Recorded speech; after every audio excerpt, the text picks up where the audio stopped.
You'll see here this whole idea of fundraising not being about money is something that I came up with years and years ago as I was studying what was happening in terms of fundraising and what was the interactions were between people and money.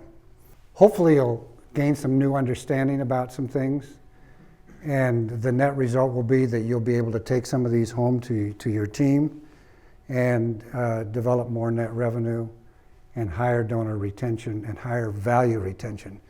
Now you'll hear me talking about value retention is another concept that we came up with years ago, which is basically taking a cohort of donors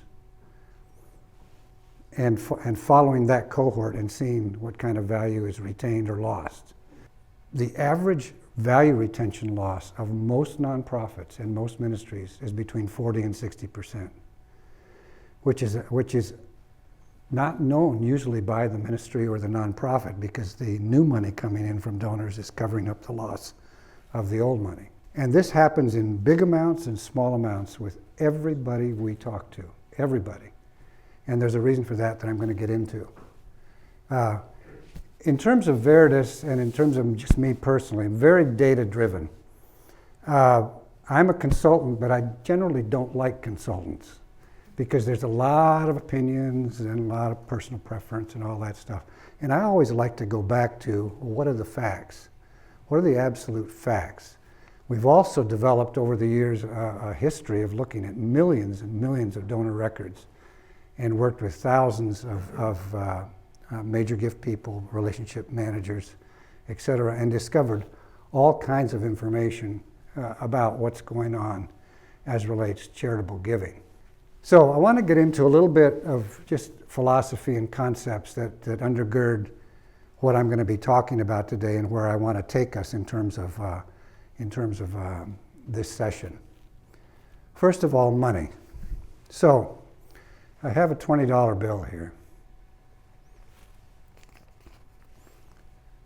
How did I get this $20 bill? I earned it. How did I earn it? I earned it through labor. Now, why is that concept right there, that I got this $20 bill from labor, why is that so personal? It's a part of me, isn't it? This $20. So I don't part with it lightly. The function of money is to transfer value. How did it work before we didn't have money? Okay, so I gave you 2 bags of potatoes, you gave me 3 chickens. And I perceived that my 3 chickens were more valuable or equal value than a bag of potatoes. That's why we made the exchange. So if money is transferring value, what's happening when a donor gives you this $20? So he can't or she can't actually do it herself. So she gives you the money to do it on her behalf, right? This is an interesting concept because it's like all of you in this room face the pressure, and I certainly have faced the pressure when I was a development director. I've faced the pressure of meeting those goals. But it's sort of counterintuitive that the fact that getting the money is actually not the real thing we've got to do on the front end. That actually getting the money is a result and not an objective. Why? Because we're trying to actually sort of get the person who then gives us the money. Now, anybody have any reflections on just this one concept here? Any thoughts? Any disagreements? Talking about, but then on the other end, I've got we need it now. We need it now. And by the way, that's a situation with many leaders in nonprofits. In fact, I was talking with some of you earlier about this, that one of the key hiring decisions for a leader in a nonprofit is that they understand this point. And if they don't, they shouldn't be hired. I'm going to talk about some strategies later about how to get the leader's attention, because I know that's one of the things that we're dealing with. Here's the other thing that's it's always been fascinating to me. If I were to ask you, like, well, what's the primary purpose of Crew? And you would say, well, and then you'd rattle off the mission statement. And I would say to you, Well, yeah, that's half of it.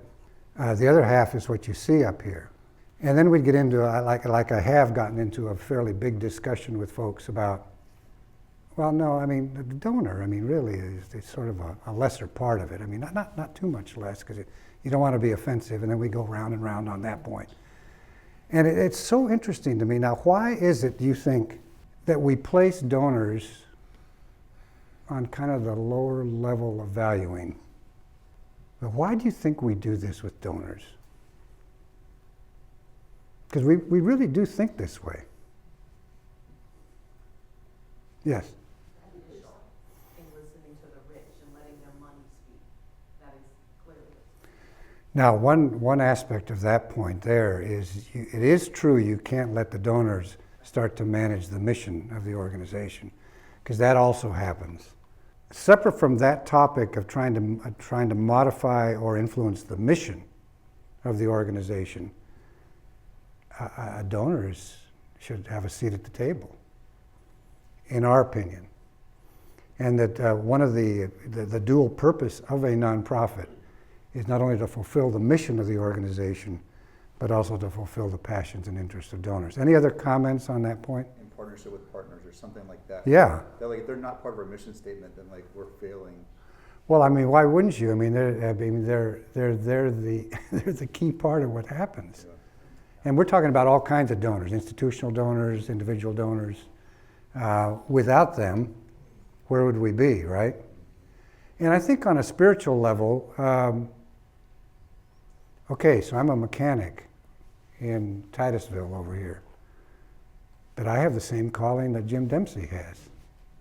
Same one, exactly the same one, with one difference. The difference in the calling is he's been called to sort of kind of on the front line, and I'm served to be the mechanic, earning some revenue to give to him to help work my calling out. So the objective of fundraising is to marry the interests and passions of donors to the needs that Cruise is addressing, and then to create authentic relationships with those donors. That's the objective.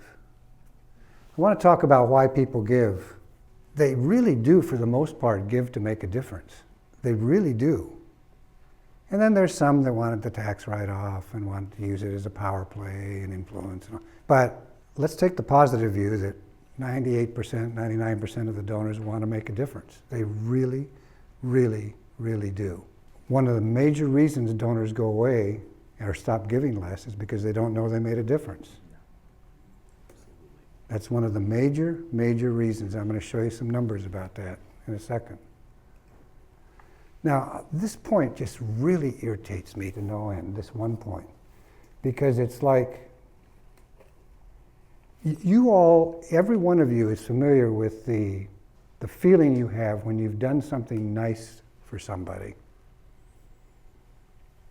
and they didn't thank you or they didn't acknowledge you. And yet, buried in all the systems of our organizations, and certainly in this organization, and buried in the way we treat our donors and everything else, is sort of this swipe of the hand in some situations that gives the donor a feeling of not being valued, not being important, not making a difference. I had a situation in New York.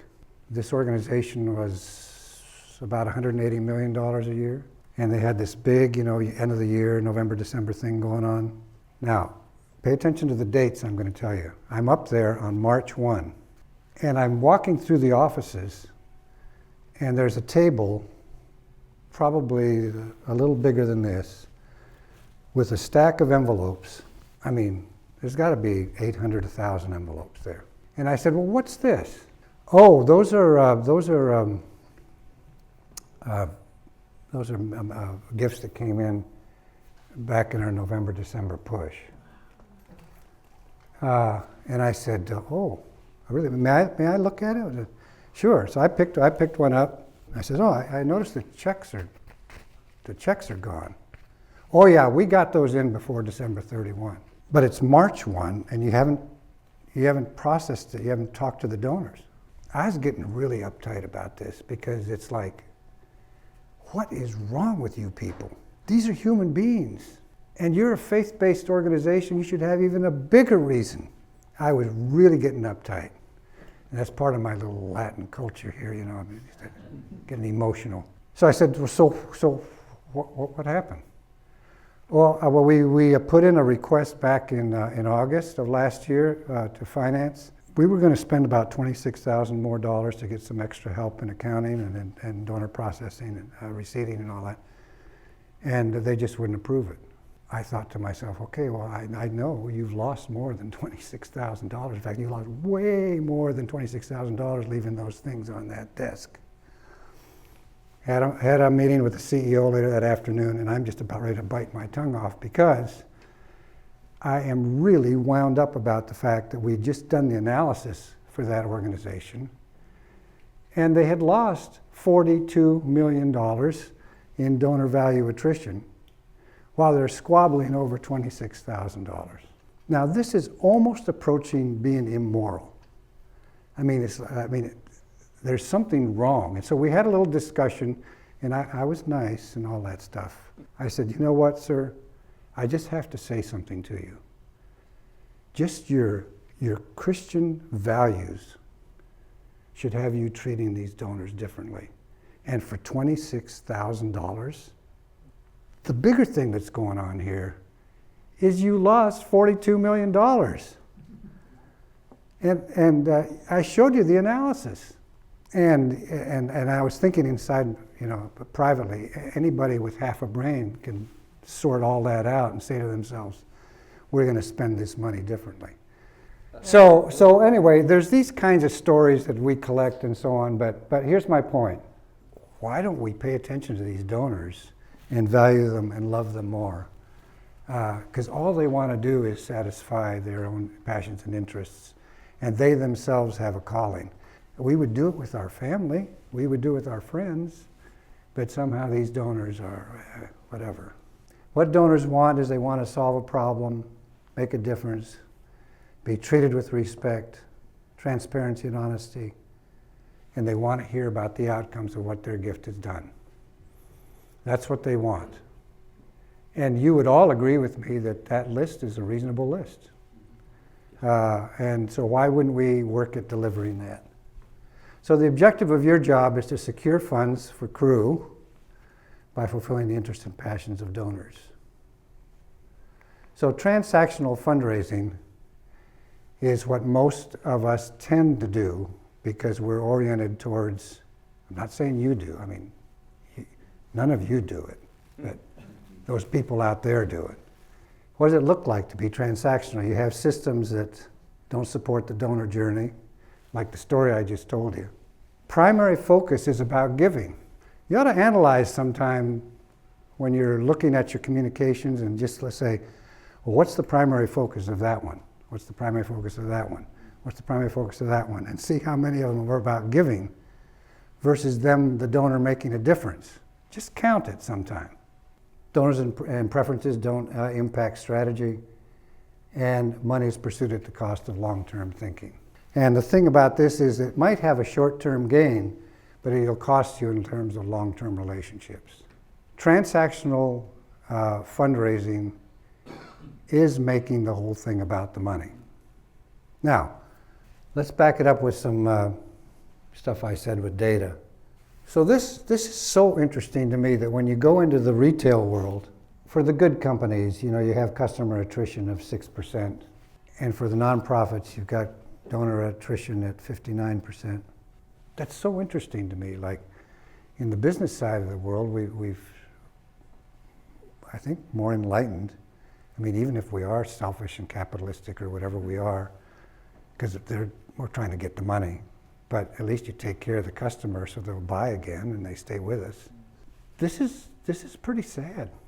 And then there's value attrition. I was talking earlier about this whole thing. You know, one view is view number one, where the development director comes in and says, well, we're up 21% over last year. Boy, are we great. Pat, pat, pat, everything's great. But underneath the sheets is view number two, that the income from donors who gave 1,000 cum in year one, they only gave 1.3, down 1.2, 49%. And it's covered up by the new donors coming in. We created this analysis, now we do it for all of our clients. And it's really telling when you can see oh my goodness, we were up last year total. But look at this. Here's what it looks like. This is actually a list of 786 donors. And of course, it's divvied up into caseloads, you know. So I just printed up some stuff to show you that in this year here, they gave 8 million, and in the next year they gave 4.6, and it was not a big gift like 2 million that went away. In fact, this was, I'll never forget this. Look at line 8. When I made this presentation, and this was for a ministry, so we were in this room and there were all the major gift people. I said, so whose donor is that row 8? And somebody over there raised their hands. It's my donor. I said, what happened? Quiet. And then I realized, I should not have said that. But it already had popped out of my mouth, so what could I do? And so he said, I don't know. And this is the kind of thing that happens is we have either caseloads that are too large, or we don't have accountability systems in place to know that we've got to be checking on where all these relationships are all the time, because they change very frequently in terms of the events in these people's lives. What observations do you have about this situation as it relates to things that you go through or that you've realized that people in your downline go through in terms of not minding the caseload? It's just the appropriate thing. It's a culture shift that needs to take place. Well, it's also a numbers thing too. I find that in a lot of ministries and a lot of nonprofits, the caseloads are too large. And they're too large because the manager has allowed them to get too large. In fact, I got that going on right now in another situation where there's a guy that has 322 people on his caseload, and he's doing a really bad job, but the manager won't step in because they get into an argument, and there's a threat that I'm going to leave with these donors, and there's all this kind of stuff, and it gets into all these things, and the whole thing is off track. The way to keep it on track is to keep the caseload smaller, and then to check on it on a weekly basis, because I will assume that each of you in this room are disciplined enough to do this on your own, but everyone else is not as disciplined. And if you're not as disciplined, then you need to calendar yourself and make yourself do it, because it's got to be something you check on all the time. But this is how these things start to slide. The reason I'm mentioning this in this particular time is because it's important to manage the caseload. And that sounds so bureaucratic and administrative and management and all this other stuff. But you have to actually, these are precious human beings that are in your care, that you've been entrusted with. And I mean, I'm like you, I'll totally forget. I mean, and the older I get, I forget more stuff. And so like, if I don't just write it down, I'm not gonna follow up. Any other comments, questions? Yeah. When you say caseload is too large, you're typically thinking of approximately what number? 150 qualified. And we're going to get into qualified in a second here. Richard, that would depend on the need or the touch degree of that caseload, right? Right. So like if we've got a high touch caseload where they've got to be in contact a lot with the caseload, 100 might be appropriate with some prospects. Yeah, I mean, we had a client out in Portland, Oregon that had a caseload of 11. The caseload value was 8 million. The other thing too with the chart is, if the rep could have come back and said, hey, they're going through a tough financial time, blah, blah, blah. He knew about the donor, that would have been a totally different situation. Totally different conversation. Yeah. Yeah, totally different conversation. You're right, not knowing was the killer. I think that guy was fired later on. I mean, I didn't have anything to do with it. Well, I sort of had something to do with it, but it's like. I was just thinking as far as that instance goes on line 8, I mean, you mentioned that often a partner will stop giving because they feel like their gift isn't having an impact. And in a story like that, I'm like, they probably feel like that's validated. I mean, they stopped giving and no one ever even cared. Of course. And called, and they're probably like, yeah, I guess it wasn't making a difference. It wasn't. And it doesn't matter, did it? They didn't even miss me. Yeah, exactly. So here's what happens. The donor says, you made me aware. You asked me to help, said it would make a difference. I believed you, gave what I could. You told me my gift made a difference, so I want to help again. I believed you and gave what I could. You didn't tell me it made a difference, so I went somewhere else to make a difference. This is what happens, folks. It's just so basic. Let's just say for a second that you don't believe a word I've said about it not being about the money, and you say it's about the money. And that Richard doesn't know what he's talking about. I just think it's about the money, so back with him. I mean, I'm just not going to pay attention to him. Fine. Make it about the money. How are you going to keep the money? Tell them they made a difference. Tell them they made a difference. You have to tell them they made a difference. It's an impact. It's so critical. Any comments on that? Available to the rep, because oftentimes the rep doesn't have access to getting that. And you've hit upon a point. I was reading some of your notes from the conference that you had. I'll get back to you in a second. From the conference that you had 2 months or 3 months ago, where one of the problems was you're not getting enough resource or information. And this is a typical problem in a nonprofit. Why wouldn't you pay somebody to be the resource gatherer and pump the stuff out to all the frontline fundraisers? I would do that because I know how that drives the engine. But here's these frontline fundraisers just starve for stuff to give to their donor, and they don't have it. I was just working with a client out in Asia, and that was one of the major problems, is they couldn't get the information about what had actually happened quick enough to hand over and deep enough to hand over to the donor. And so consequently you had donors that were just basically starved for wanting to know about making a difference. And then they wonder why they went away.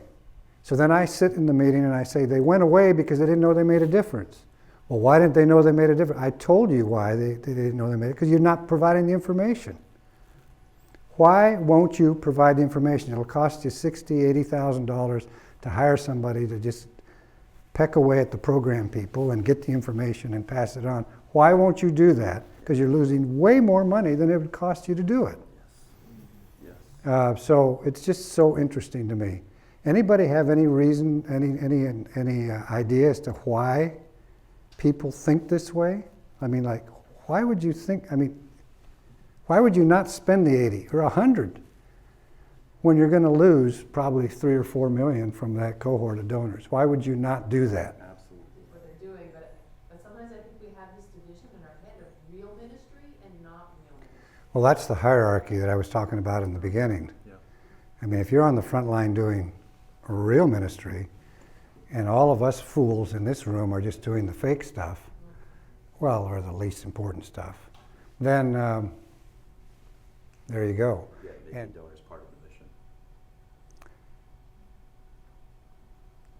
Well, it's important. Yeah, but I mean, unpack that if Well, what I counsel when I'm doing organizational development stuff with ministries and organizations, I'm always looking at the job description first and placing way up on the number of points that there's going to be a, quote, sales function responsibility. And then in the interview process, one of the questions on the little question sheet would be, so talk to me about where fundraising falls in your hierarchy of values if you were going to manage this organization. Well, it's an important thing, but the most important thing, as soon as you say most, then I'm starting to get worried and I don't think you're the right guy or woman. I mean, you look in the commercial world, what are these people sitting around in these jobs that are leading major corporations that are successful?